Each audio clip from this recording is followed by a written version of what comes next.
Hello everyone and welcome to Gierok Farms. We are back to the 1066 project. On my agenda is just to start doing some sanding and some cleaning up. You know, like we should clean up underneath the fuel tank here. As for the sanding, we have those fenders to take care of. So this is going to be a longer process as you guys expect, but I'm excited to bring you all along with. If you haven't seen the other videos about this project, we bought a bunch of parts and we tore the cab off, so go check them out.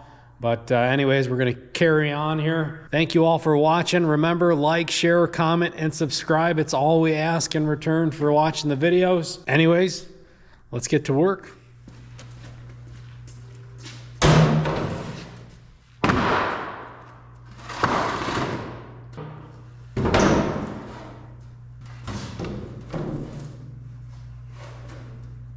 Okay, we got the fenders out. We're going to start with disassembly there. We got to get the lights out, get some of these wires out of the way, the rubber off the handle cut out there, and then it'll be time to start getting some of this rust off, and then we'll get out the sander and just trying to get it ready for paint.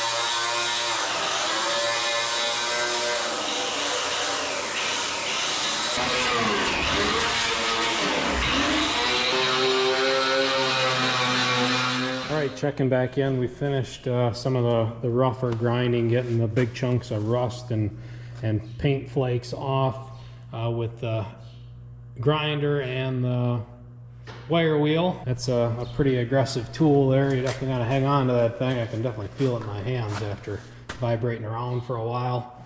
Like I said, got the bulk of the loose stuff off and the nasty rust spots ground down. Next, we're moving on to this palm sander here. It's a 6-incher Harbor Freight special here. We'll see how she holds up and works, but we're not doing this every day, so that was kind of my thought, is we don't need to break the bank with something like that. And then I'm all ears in the comments, but I think the best way to go about this, talking to people, is, you know, starting off at 220, see how that cuts her down, and then 320, and then finishing off at 400.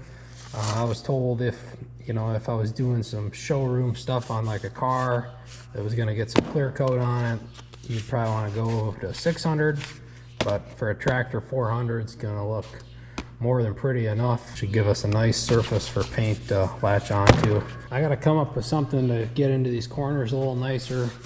Find some Scotch-Brite pads or something just to scuff up all these weird little edges and stuff, and I tried to hit it with the grinder, the wire wheel, the best I could, because I know that's probably where, if paint's gonna flake or chip off, it's probably gonna be on edges like that, you know, stuff that a guy's gonna be rubbing up against or hitting his tool against or whatever when you're getting on and off the tractor. And then for us too, we like to sit on the fenders.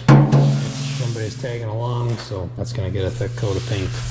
Anyways, let's move on to grinding here. Throw all my PPE back on, get that mask on, and get to work.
All right, we got the fenders done, or at least I think we have them done. I guess you guys that are professionals when it comes to this trade, let me know in the comments if I should be taking them down to bare steel or what, but I think I got them cleaned up pretty good. I hit them with that wire wheel right away, and then we went 220 grit, and I'm thinking we probably should have started with 180, being how quick 220 got ate up, but I think it'll be okay. And then we jumped to 320 and then 400, just real light, you know, over the outer side.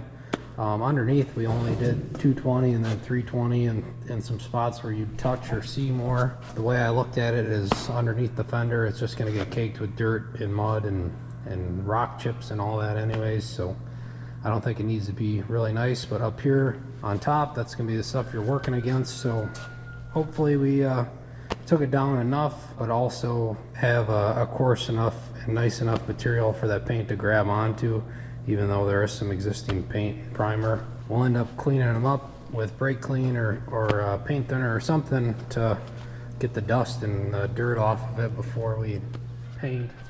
All right, we're back at the 1066 project, so we kind of had to switch gears here. I didn't clean up those front weights yet, or some of those other spare parts. Dad did put the battery trays on so that we could move the tractor around, and we were gonna pressure wash and clean it off, get all this oil off of it, and our pressure washer died, so that's a little delayed. We might move into some other stuff, like we got the brakes to do.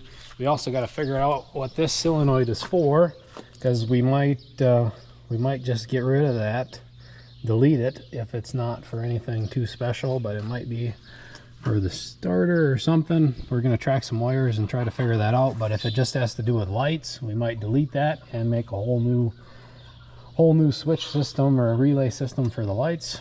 But anyways, we're back at the 1066 project. Beautiful afternoon for it, sun's shining, so we'll be able to work outside. It's pretty warm. We did get our cab sold. Dairy farmer from Stratford, right? Yeah, somewhere up there. It came and got it off of us, so Kind of nice to see it's going to get recycled. yeah. Get reused. It sounds like he's got the one on his is rusty, maybe from road salt or something. Yeah, and I think he's working that tractor. Oh, yeah. It's not just restoring something. Yeah. Didn't sound like he was going to get big in the paint. Dad took the seat off so that we could get all that cleaned up. Yeah, there was that rubber shroud was all falling apart around that, and that was the only way to get all that out of there. Then I thought I'd just leave it off because I got to pressure wash this all out and get this. We might just put it back on temporarily just so it'd be easier moving it. Some other notable stuff as we're getting into this project. We wanted to talk a little bit about the background of this tractor some more. You know, that this isn't a perfectly OEM tractor here. She's been a little modified already over the past couple of years. Okay, so first of all, this is a freezer cake. It was Mason's birthday a couple days ago, so, and I gotta hold it because this big dog has been looking at it. So anyway, it was his 21st. It was a pretty big one. So you guys will have to wish him happy birthday down in the comments. Yeah. So anyway, I learned this from when we had our video about all our tractors. 1066 Black Stripe. It was made for the Centennial. It was late 75 into 1976 is when they were built. They were only built that 1 year, maybe a little better according to what I've been told. But I just started this here a couple days ago. That would be 50 years this year. So you know we're gonna get this thing somewhat restored to open station. 50 years old, and to think how much time that is. That's most of my lifetime. And about double my age. So. And to think that it's how it's probably going to go, it'll probably make 100, and even some of that old M, that's approaching 100 years, and that'll still do everything it was built to do. It's not that it wouldn't be reliable and all this, it's just the equipment is kind of outgrowing it.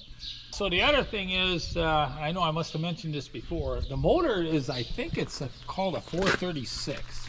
So if you can get a close-up here, I'll kind of rub that off. But that company, Springfield, Missouri, I think is where that was. And this motor's been redone. It's the motors they were putting in the 1466s. So when I bought this in '89 with my dad, That was the fall, and then the next spring we used it out in the field, and it started making this knocking noise, and Dad got all scared, and we pulled it home and found out it spun, I think, one of the main bearings, I think, is what it was. And then we found out later that the local implement just patched it up. I don't know if the farmer didn't want to spend the money or what it was, and then they probably already had this idea that they were going to sell out anyway.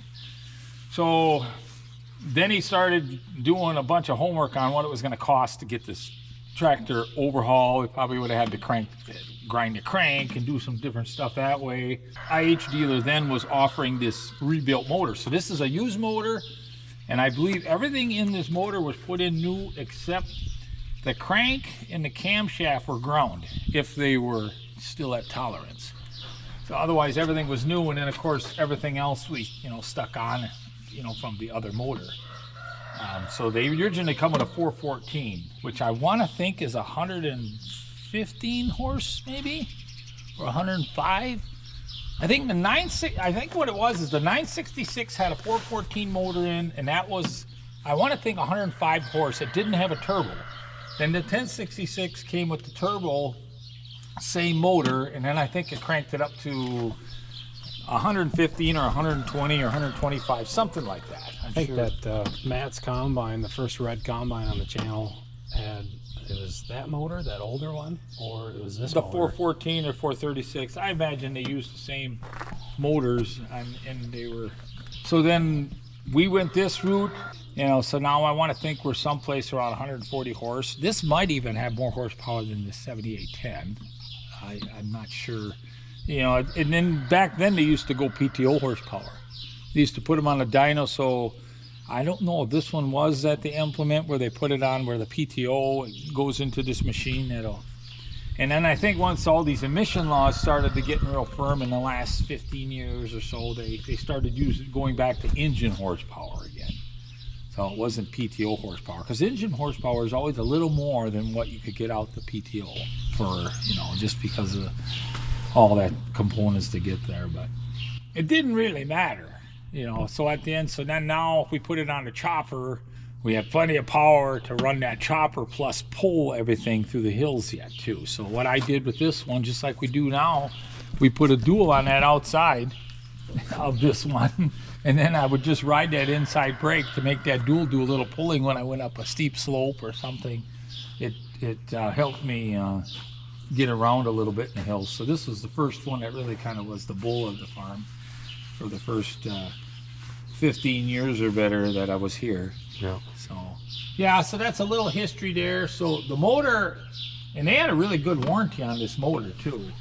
And that was the other thing my dad was kind of excited about, that it's kind of like almost getting a new, like a new motor, like it shouldn't go bad because of, something in the overhaul wasn't done correctly or something. So is that a 30-year warranty, or? Well, I doubt if it was that much. So. It probably was hours or 2 years or something. I don't know, what it was back then. But so, yeah. So then I want to think the 1466s had bigger brakes. I'm not sure about axles. I'm sure some of you guys that do more of this type of stuff, they got all the different models there. But I want to think the hood shape, and the general framing and everything, and even their front axles and stuff is probably very identical. That's what we know so far. All right, let's keep the project going here.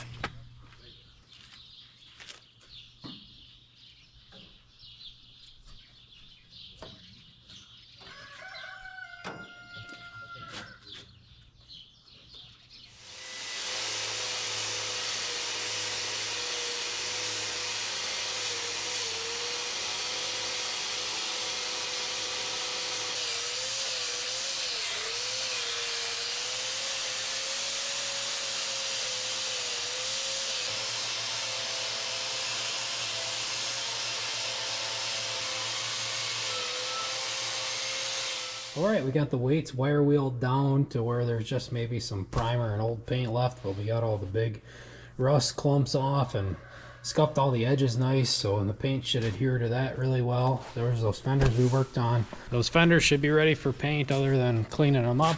I'm gonna scuff these. I'm not sure if that's the smart idea or not, but I think when it comes to paint, you want it to be a little bit of an abrasive surface. So, and we'll get that adhesive off and stuff. So we'll just hit these quick with a finer grit sandpaper, more or less just kind of cleaning up some of these edges where that paint might have trouble sticking, and get that adhesive off. And while I've been working on that, Dad, he went to go get a pressure washer from his brother. So I think there's more socializing than work there, but anyways, he's letting in cows right now. So my hope is that soon here we'll be cleaning that 1066 off, getting all that grease off, and just another step of the process. But I'll keep grinding and sanding and prepping here, being I'm already in that mode.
Okay, Dad got her all cleaned up. We took some pieces off while he was cleaning. We're gonna park it in a corner of the shop where it'll be nice to work on it and disable it. We're gonna get the seat back up there yet today, so it's easier to move it if we need to.